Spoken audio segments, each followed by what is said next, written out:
my beautiful Globetrotters. Here is an updated version of our ultimate packing list for a riding holiday. Over the years, I've literally honed my packing to a fine art. A lot of my Globetrotters are constantly asking me for my advice on what to pack because it's literally not your typical holiday, right? So the more advice, the better. And here is a generalized packing list of the essentials. When you book a ride through Globetrotting, you'll actually gain exclusive access to our member portal where you can download our specific packing list customized for the ride that you're booked on. Now, we update these packing lists constantly based on our ride partner and our client feedback. You can say that we take our packing lists very seriously. We pride ourselves on them. We feel like it's our job to over-prepare you rather than under-prepare you. Make sense? So again, the disclaimer here, this is a general packing list. Refer to your specific packing list in your member portal for the ride that you're booked on. Also, in the notes below this video, we'll include links to all the products and gear that we recommend. No, we're not getting paid to plug these items. We just love them because we've ridden in them and we can stand by them. So let's talk luggage.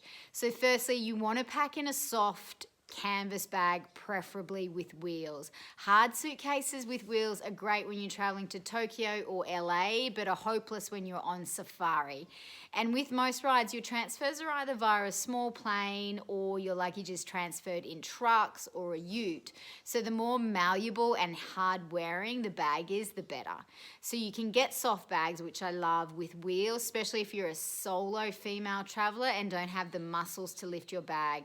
Again, we have a link to specific soft canvas bag recommendations in the notes below. Now, travel packing cubes, I get so excited about these.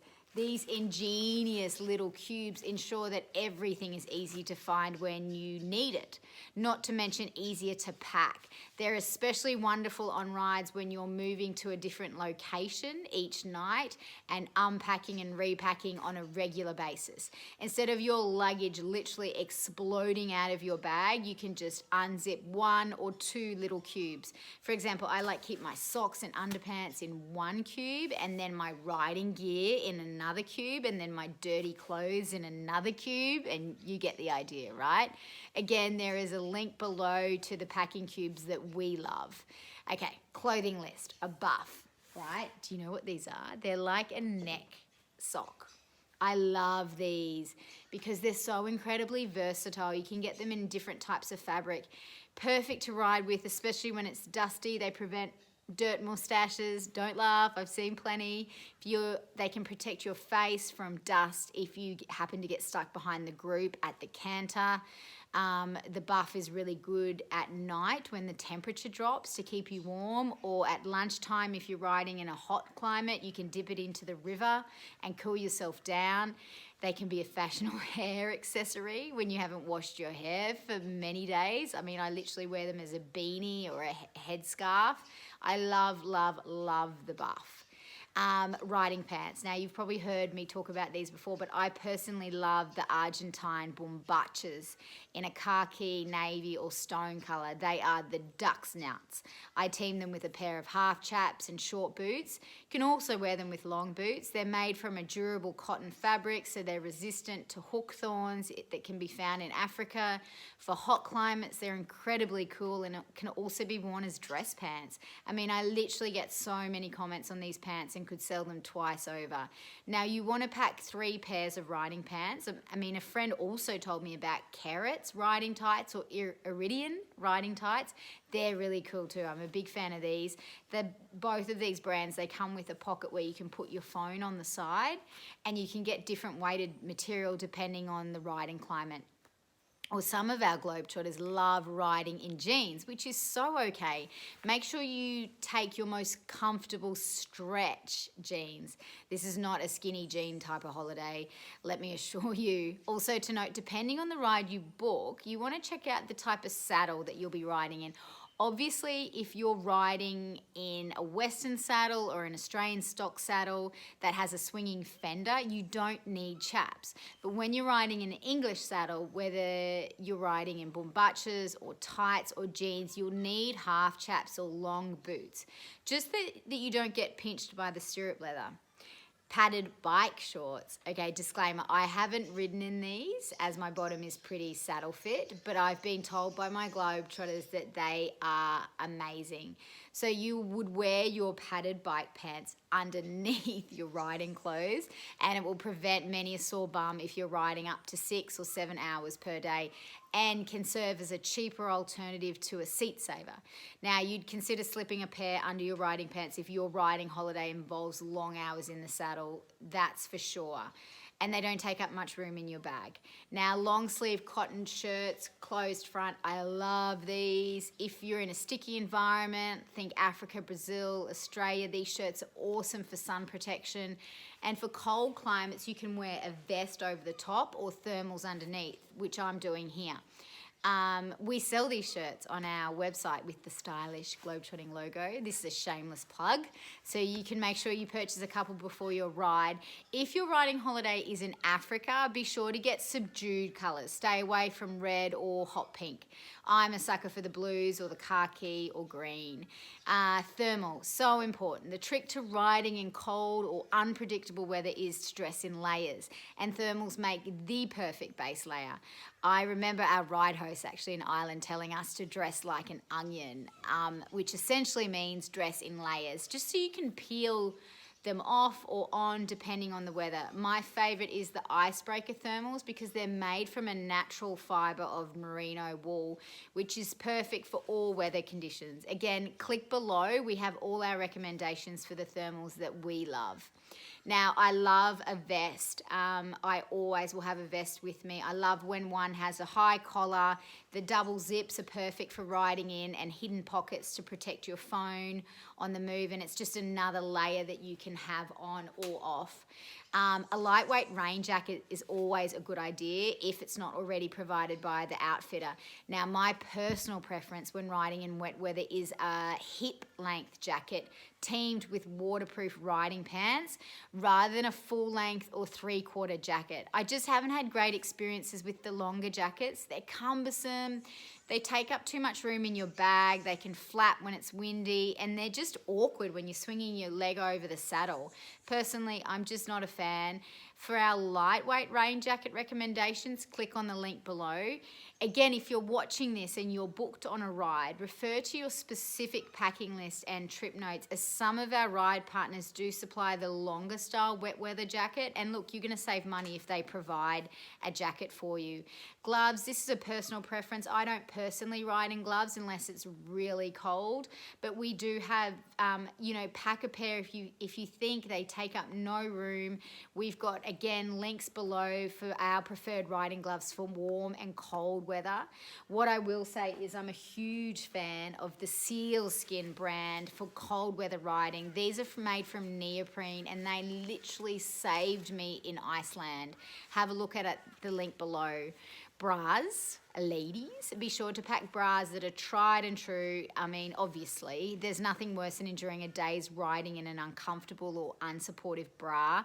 We've written a specific guide to finding a good riding bra and listed some of our favourites. So again, click on the link below. Riding helmet, it's a deal breaker. I strongly recommend riding in a helmet. I ride in a Dublin Pro, which is super comfy, light and breathable. Some of our ride partners provide them. Boots, a couple of options here. I ride in ankle boots. I ride in Bloodstone, which is an Australian brand of boot, and are my favourite because they can be a dress boot, a riding boot, and I can walk in them for days. I team my boots with leather half chaps, and this is a good option as your inner leg is protected from rubbing when notching up long hours in an unknown saddle. If budget is an issue, you don't have to invest in leather half chaps. Grab yourself some machine washable mesh chaps, which literally take up less room in your bag and are great for beach riding, and then you can pop them in the washing machine. Long boots are also fine. I don't ride in long boots when I globetrot just because they take up too much room in my bag, but a lot of my clients love their long boots and they just wear them on the plane. Other than riding boots, you'll want some shoes around camp or in between riding, like just comfortable, lightweight shoes that you can slip on at night, around the campfire or for a walk in the afternoon.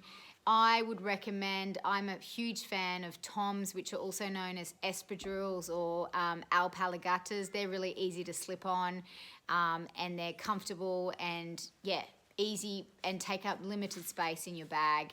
Now let's talk about miscellaneous essentials. Head torch. An essential if you're on a camping trip, if you're on Mongolia or Africa. I mean, I'm an avid reader at night, so I love to have a head torch in my kit. If you're needing to pee in the middle of the night, or if you're on a camping ride and you need to get from the campfire back to your tent, you need a really good head torch. A water bottle. So obviously we're not into single-use plastic, so we recommend you bring your own water bottle. I'm a big fan of the Camelbacks, not the backpack ones, but the 1 litre water bottle. It doesn't have a screw lid, so it's much easier to hold onto your reins and drink, your water without having to screw a lid on and off. Travel thermos, that's a personal preference. Some people like to have their travel thermos with them. And our favourite is the Kathmandu bullet flask.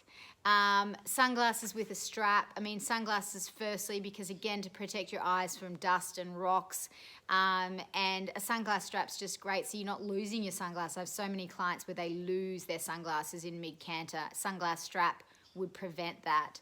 A portable battery pack. You've heard of these, right? They are amazing. For those of you who are heading off on a globetrotting adventure that involves like nights camping, you might want to consider packing a portable battery pack for your smartphone and camera so that you just don't miss the chance to capture that perfect shot.